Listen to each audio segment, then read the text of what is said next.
Singer Gauri Lakshmi നിങ്ങൾക്ക് അറിയൂലേ? 13-ാം വയസ്സിൽ തന്നെ സിനിമാ സംഗീത രംഗത്തേക്ക് എത്തിയ ആളാണ് ഗൗരി ലക്ഷ്മി. ആരോ നെഞ്ചിൽ മഞ്ഞായി, സഖിയെ തുടങ്ങിയ ഗൗരിയുടെ അടിപൊളി ഗാനങ്ങൾ നമ്മളെല്ലാവരും ഏറ്റെടുത്തതാണ്. അതുപോലെ തന്നെ അവരുടെ ഇഷ്ടപ്പെടാത്ത ചില പാട്ടുകളും ഉണ്ട്. എന്റെ പേര് പെണ്ണ് എന്ന് പറഞ്ഞുള്ള ആ പാട്ട് ഓർമ്മയില്ല, മറക്കാൻ പറ്റാതൊക്കെ അല്ലേ? ഇനി ഓർമ്മയില്ലെങ്കിൽ ഞാൻ ആ പാട്ട് ഒന്നുകൂടെ ഒന്ന് പ്ലേ ചെയ്ത് കാണിച്ചു തരാം. എന്റെ പേര് പെണ്ണ്, എനിക്ക് വയസ്സ് 8, സൂചി കുത്താനിടമില്ലാത്ത ബസ്സിനുള്ളിൽ അന്നെന്റെ പൊക്കിൽ തപ്പി വന്നവന്റെ പ്രായം 40. ഈ പാട്ട് കേട്ടപ്പോൾ എന്തായാലും ആള് പിടി കിട്ടി കാണുമല്ലോ. കുറച്ച് വർഷങ്ങൾക്ക് മുമ്പാണ് ഈ പാട്ട് ഇറങ്ങുന്നത്. ഇറങ്ങിയ സമയത്ത് വൻ വിമർശനങ്ങളായിരുന്നു ഏറ്റുവാങ്ങിക്കൊണ്ടിരുന്നത്. ഈ പാട്ടിനെ കുറിച്ച് പറയുകയാണെങ്കിൽ ചിലവർക്ക് ശരിയാകും, എന്നാൽ ചിലവർക്ക് ശരിയാകൂല. മിക്സഡ് അഭിപ്രായമുള്ള ഒരു പാട്ടാണ്. ഇഷ്ടം പോലെ ട്രോളും കിട്ടിയിട്ടുണ്ട് ഈ പാട്ടിന്. ഇനി എന്തായാലും നമുക്ക് വിഷയത്തിലേക്ക് വരാം. ഈ പറയുന്ന ഗൗരി ലക്ഷ്മിയുടെ 2ാം വിവാഹം ഈ കഴിഞ്ഞ ഞായറാഴ്ച നടന്നിട്ടുണ്ടായിരുന്നു. വിഷ്വൽ ആർട്ടിസ്റ്റ് ആയ കലേഷ് ഗോവിന്ദനാണ് വരൻ. ഇവിടെ ആരാണ് വരൻ എന്നതിനേക്കാളും കൂടുതൽ സർപ്രൈസിംഗ് ആയിട്ടുള്ള ഒരു കാര്യമുണ്ട്. ഇവരുടെ കൂടെ നിന്ന് ഈ വിവാഹം നടത്തി കൊടുത്തത് ആരാണെന്ന് അറിയാം. മറ്റാരുമല്ല, ഗൗരിയുടെ ആദ്യ ഭർത്താവായിട്ടുള്ള ഗണേശ് വെങ്കട്ടരമണി.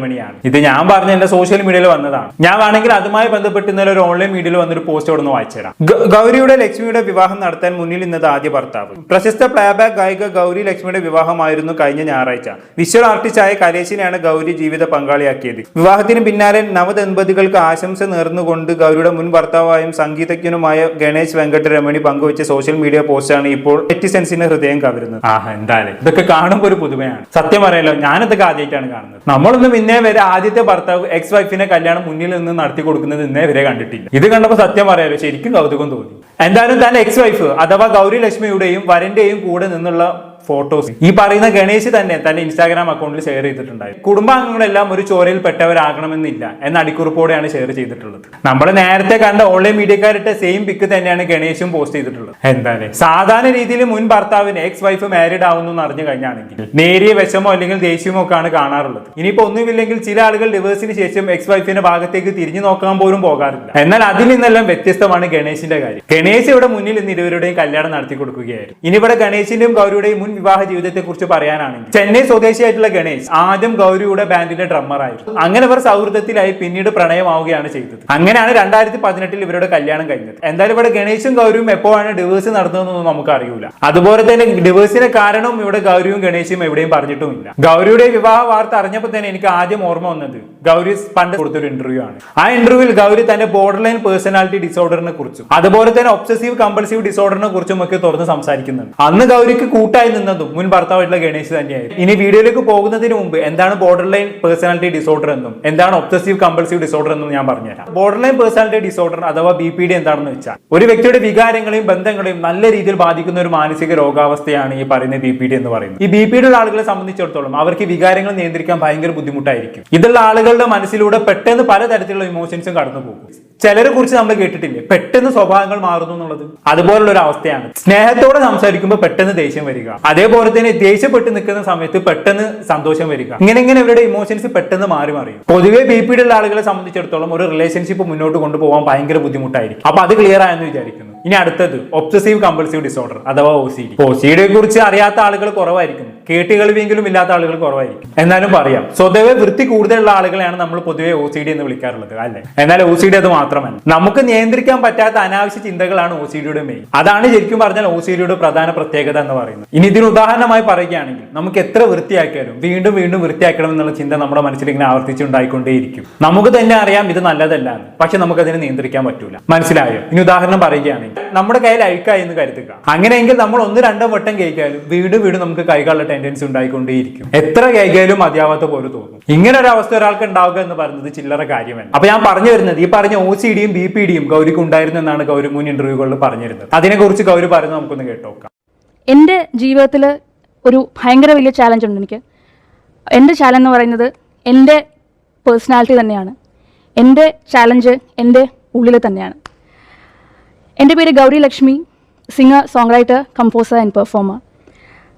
ഇപ്പോൾ നേരത്തെ പറഞ്ഞ ചാലഞ്ച് എന്ന് പറഞ്ഞത് എനിക്കൊരു വ്യക്തിത്വ വൈകല്യമുണ്ട്. ഇതിൻ്റെ പേര് BPD എന്നാണ്, ബോർഡർ ലൈൻ പേഴ്സണാലിറ്റി ഡിസോർഡർ. അതിൻ്റെ കൂടെ തന്നെ വേറൊരു പേഴ്സണൽ ഡിസോർഡർ ആയിട്ടുള്ള OCPD, obsessive compulsive personal disorder. So രണ്ടെണ്ണത്തിൻ്റെയും കൂടെ ഒരു മേർജാണ് എൻ്റെ പേഴ്സണാലിറ്റി എന്ന് പറയുന്നത്. നമ്മളൊരു സിനിമയോ ഒരു കഥയോ അല്ലെങ്കിൽ ജനറലി നമ്മുടെ ചുറ്റും നോക്കിക്കഴിഞ്ഞാൽ ഒരു മാനസിക രോഗി, അപ്പോൾ ആദ്യം കാണിക്കുന്നത് ഇവരൊരു മാനസിക രോഗത്തിന് തുടക്കം എന്ന് പറഞ്ഞ് ഒരുമാതിരിപ്പെട്ട സിനിമകളിലൊക്കെ ആദ്യം ഇവരെ കാണിക്കുന്നത് ഭക്ഷണം കഴിക്കാൻ പറ്റുന്നില്ല, ഉറങ്ങുന്നില്ല, ക്ലോക്ക് ഇങ്ങനെ ഫാസ്റ്റോട് പോയിക്കൊണ്ടിരിക്കും, ഉറങ്ങാൻ പറ്റുന്നില്ല, അത് കഴിഞ്ഞ് ലൈക്ക് വീട്ടുകാരൊക്കെ നോട്ടീസ് ചെയ്യുന്നു, സുഹൃത്തുക്കളൊക്കെ നോട്ടീസ് ചെയ്യുന്നു. ഫുൾ ടൈം ഇങ്ങനെ ഭയങ്കര വിഷമിച്ച് ഡെസ്പായിട്ടിരിക്കുന്നു. ജോലി പോകുന്നു, പഠിത്തം കുളമാവുന്നു. പെട്ടെന്നൊരു നെക്സ്റ്റ് ഷോട്ടിൽ കാണിക്കുന്ന ഇവർ പിറുപിറുത്തോണ്ട് അങ്ങോട്ടും ഇങ്ങോട്ടും നടക്കുന്ന കാണിക്കുന്നു. അപ്പം ലാസ്റ്റ് കട്ട് എന്ന് പറയുന്നത് ഒരു അഴികളുടെ ബാക്കിൽ ഇവർ മറ്റേ പെണ്ണാണെങ്കിൽ ഉറപ്പായിട്ട് മുടി അയച്ചിട്ടതായിരിക്കും, ആണുങ്ങളാണെങ്കിൽ തടി മീശ ഉണ്ടാവും. അപ്പോൾ ഈ സെറ്റപ്പിൽ ഇവർ പോയിട്ട് മറ്റേ അലറി വിളിച്ചുകൊണ്ട് നടക്കുന്നു. ഭയങ്കര സൈഡിൽ നിന്ന് ആളുകൾ വന്ന് പിടിക്കുന്നു, പുറത്ത് ഇവർക്ക് വേണ്ടപ്പെട്ടവരുന്ന് കരയുന്നു. ആൻഡ് അവരുടെ ജീവിതം അവിടെ തീരുന്നു. ആ ഒരു ക്യാരക്ടർ മോസ്റ്റ്ലി അവിടെ തീരും. മിക്ക സിനിമകളിലും അങ്ങനെയായിരിക്കും. അപ്പോൾ ഇതൊക്കെയാണ് നമ്മൾ കണ്ടിട്ടുള്ള മാനസിക രോഗി. ഇത് ഫസ്റ്റ് വേരിയേഷൻ. സെക്കൻഡ് വേരിയേഷൻ എന്ന് പറയുന്നത് ഒരു കോമഡി ക്യാരക്ടർ ആയിരിക്കും പുള്ളി. എല്ലാവരും തട്ടിക്കളിക്കുന്ന അല്ലെങ്കിൽ എല്ലാവരുടെ നിന്നും തല്ല് വാങ്ങുന്ന അവരുടെ ഒരു വൈകല്യം അല്ലെങ്കിൽ അവരുടെ ആ ഒരു അവസ്ഥയെ ഭയങ്കര കോമഡി ആയിട്ടായിരിക്കും കാണിക്കുന്നത്. ഈ രണ്ടെണ്ണം അല്ലാണ്ട് ആക്ച്വലി എന്താണ് മാനസിക രോഗം അല്ലെങ്കിൽ എന്താണ് മാനസിക വൈകല്യങ്ങൾ എന്നുള്ളത് ക്ലിയറായിട്ട് കാണിക്കുന്ന സിനിമകളോ അല്ലെങ്കിൽ പുസ്തകങ്ങളോ ഒക്കെ വളരെ വളരെ കുറവാണ്. അതിൻ്റെ ഏറ്റവും വലിയ എനിക്ക് ഈ വിഷയം എനിക്ക് ഇത്ര ഇമ്പോർട്ടൻ്റ് ആവാനുള്ള കാര്യം, പുറത്തുനിന്നൊരാൾ നോക്കിക്കഴിഞ്ഞാൽ ഞാനിപ്പോൾ ഇവിടെ നിന്ന് സംസാരിക്കുന്നുണ്ട്, നിങ്ങൾ ഈ പറഞ്ഞ പോലെ ഞാൻ ഇപ്പോൾ ഈ പറഞ്ഞ രണ്ട് സിനാരിയോസിൽ രണ്ടിലും ഞാൻ പെടുന്നില്ല. ഞാൻ നന്നായിട്ട് ഭക്ഷണം കഴിക്കുന്ന ആളാണ്, നന്നായിട്ട് ഉറങ്ങുന്ന ആളാണ്, എനിക്ക് സുഹൃത്തുക്കളുണ്ട്, എനിക്ക് പറഞ്ഞ പോലെ ജോലിയുണ്ട്, കുടുംബമുണ്ട്.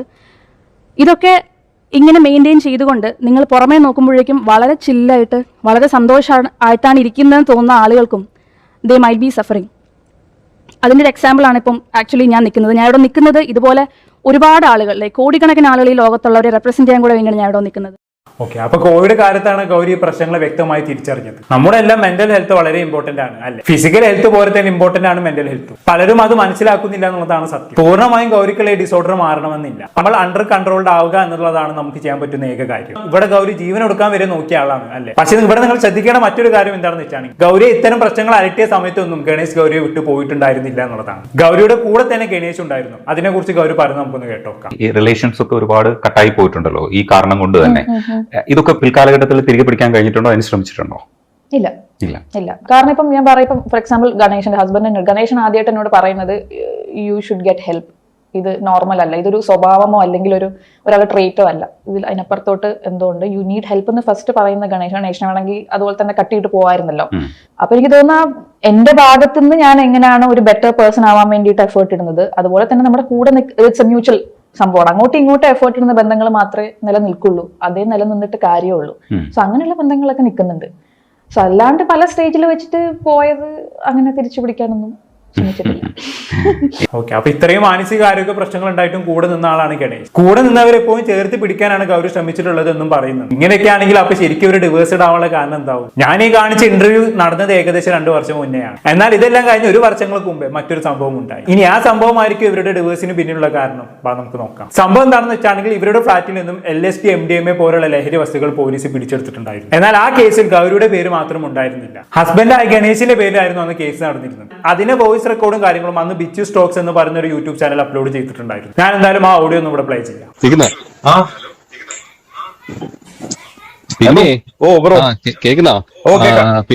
പിന്നെ ഗൗരിലക്ഷ്മിയുടെ സീൻ ഉള്ളതാ കേട്ടോ.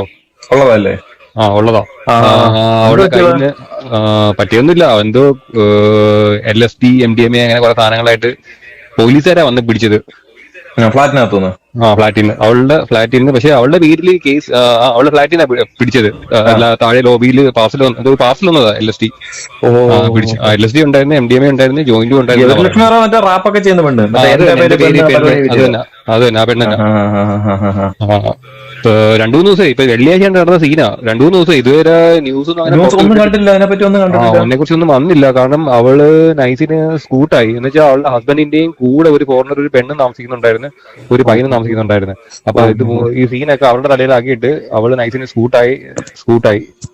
ഓക്കെ, അപ്പൊ സംഭവം എന്താണെന്ന് വെച്ചാണെങ്കിൽ അന്ന് ഫ്ളാറ്റിൽ ഗൗരിയും ഗൗരിയുടെ എക്സ് ഹസ്ബൻഡ് ആയിട്ടുള്ള ഗണേശും പിന്നെ ഏതോ ഫോറിനേഴ്സും ആയിരുന്നു ഉണ്ടായിരുന്നത്. അന്നേരം അവർക്ക് ലോറിയിൽ ഒരു പാർസൽ വന്നു. ആ പാർസൽ ബോക്സിൽ എന്തായിരുന്നു ഉള്ളതെന്ന് വെച്ചാൽ ഈ വോയിസിൽ പറഞ്ഞ പോലെ കുറച്ച് ഡ്രഗ്സ് ആയിരുന്നു. നമ്മൾ നേരത്തെ പറഞ്ഞ പോലെ LSD MDMA പോലത്തെ ഡ്രഗ്സ് ഗൗരിയുടെ പേരിലായിരുന്നു അന്ന് ആ പാർസൽ വന്നത്. എന്നാൽ കേസ് വന്നപ്പോൾ ഗൗരി നൈസായി സ്കൂട്ടായി എന്നാണ് ഈ വോയിസിൽ പറയുന്നത്. ആ ഫോറിനേഴ്സിനെയും ഗണേശിനെയും പിന്നീട് റിമാൻഡ് ചെയ്തുമെന്ന് വോയിസിൽ പറയുന്നു. ഇനി ഈ വോയിസ് ആരുടേതെന്ന് ചോദിച്ചു കഴിഞ്ഞാൽ ബിച്ചു സ്റ്റോക്സ് എന്ന് പറഞ്ഞ യൂട്യൂബ് ചാനൽ ഉടമയുടെ ഫ്രണ്ടിന്റേതാണ്. ആ ഫ്രണ്ട് അവിടെ വേറെ ഫ്ലാറ്റിലാണ് താമസിക്കുന്നത്. എന്തായാലും കുറച്ചും കൂടി കാര്യങ്ങൾ വോയിസിലുണ്ട്, നമുക്ക് എന്തായാലും ഒന്ന് കേട്ടോ.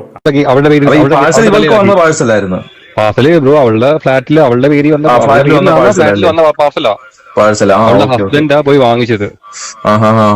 താഴെ അവള് ഫ്ലാറ്റിലുണ്ടായിരുന്നു. ഇത് പോലീസുകാർ താഴെ ലോബി ഇരിപ്പുണ്ടായിരുന്നു. മനസ്സിലായോ? ഇത് ഫുള്ള് അവളെ കുറെ നാളായിട്ടുള്ള നിരീക്ഷണമെന്നാ പോലീസുകാർ പറഞ്ഞത്. അങ്ങനെ തൂക്കിയതാ. പക്ഷെ തൂക്കി വന്നപ്പോഴത്തേക്ക് അവള് പതുക്കെ അങ്ങ് സ്കൂട്ടായി അവളുടെ ഹസ്ബൻഡിന്റെയും കൂടെ ഉള്ളവരുടെ തലയിലാക്കി. അവളുടെ പേരില്ല അതിനകത്ത്. അവളുടെ പേരില്ലെന്നാണ് ഇപ്പം പറയുന്നത്. ഭർത്താവിനൊക്കെ എന്താ റിമൈൻഡ് ചെയ്യുന്നല്ലോ. ആ ഫ്ലാറ്റിലുണ്ടായിരുന്ന ബാക്കി 3 പേരെ റിമാൻഡ് ചെയ്ത്, അവളെ മാത്രം റിമാൻഡ് ചെയ്തില്ല. അവളിപ്പോ ഫ്ലാറ്റിലുണ്ട്. ഫ്ലാറ്റിൽ അവളുടെ മാറാനൊക്കെ പറഞ്ഞു ഫ്ലാറ്റിന്ന്. അതിന്റെ ഫ്ലാറ്റിന്റെ ആൾക്കാർ. ഓക്കെ, അപ്പൊ അങ്ങനെയൊക്കെയാണ് കാര്യങ്ങൾ. വോയിസ് ക്ലിപ്പിൽ പറയുന്നത് എത്രത്തോളം ശരിയാണെന്ന് നമുക്ക് പറയാൻ സാധിക്കില്ല. ഇനിയിപ്പോ ഗൗരിയെ കൊടുക്കാൻ വേണ്ടി ഗൗരിയോട് ശത്രുതുള്ള ആരെങ്കിലും അവളുടെ അഡ്രസ്സിൽ ഡ്രഗ്സ് അയച്ചതാണെന്നും അറിയില്ല. ഇനി ഗൗരി അറിയാതെ ഹസ്ബൻഡ് ഡ്രഗ്സ് യൂസ് ചെയ്യുന്നുണ്ടോ എന്നും അറിയില്ല. ശരിക്കും അന്നൊന്നും ഈ വിഷയം ന്യൂസുകാരെടുക്കാതെ ഒതുക്കി വിട്ടതാണ്. ഇന്നേ വരെ ഇതുമായി ബന്ധപ്പെട്ട് എവിടെയും ഗണേശോ ഗൗരി ലക്ഷ്മിയോ വന്ന് സംസാരിച്ചതുമില്ല. അതുകൊണ്ട് തന്നെ ശരിക്കും ഇതിന്റെ സത്യാവസ്ഥ എന്താണെന്നുള്ളത് നമുക്കറിയില്ല. എന്തായാലും ഒരു കാര്യം ഉറപ്പാണ്, ഇതിനെല്ലാം ശേഷമാണ് ഗണേശിന്റെയും ഗൗരി ലക്ഷ്മിയുടെയും ഡിവോഴ്സ് നടക്കുന്നത്. ഇനി ഇതിന്റെ പേരിലാണ് ഇവർ തമ്മിൽ ഡിവോഴ്സ് ചെയ്തത് എന്നും നമുക്കറിയില്ല. ഇതുവരെ ഇരുവരുടെ ഭാഗത്തു നിന്നും ഡിവോഴ്സിന്റെ കാരണം എന്താണെന്ന് പറഞ്ഞുകൊണ്ട് ഇരു കൂട്ടുകാരിൽ ഒരാൾ പോലും മുന്നോട്ട് വന്നിട്ടില്ല. എന്തിനു പറയുന്നു, ഇവർ തമ്മിൽ ഡിവോഴ്സ് ആയ കാര്യം പോലും ഞാൻ ഈ പറയുന്ന ഗൗരി ലക്ഷ്മിയുടെ രണ്ടാം വിവാഹ വാർത്ത കണ്ടപ്പോഴാണ് അറിയുന്നത്. എന്തായാലും ഗൗരിയുടെ രണ്ടാം വിവാഹമെങ്കിലും നന്നായി മുന്നോട്ട് പോകാൻ സാധിക്കട്ടെ. ഗൗരിയുടെ പ്രശ്നങ്ങളെല്ലാം ഉൾക്കൊണ്ട് തന്നെ മുന്നോട്ട് പോകാൻ രണ്ടാമത്തെ ഭർത്താവിന് സാധിക്കട്ടെ. കൂടുതലായിട്ട് ഞാനൊന്നും പറയുന്നില്ല. എന്താണെന്ന് നിങ്ങൾക്ക് തോന്നുന്നത് താഴെ കമന്റ് ബോക്സിൽ രേഖപ്പെടുത്തുമല്ലോ. അടുത്തൊരു ടോപ്പിക്കുമായി വീണ്ടും കാണാം.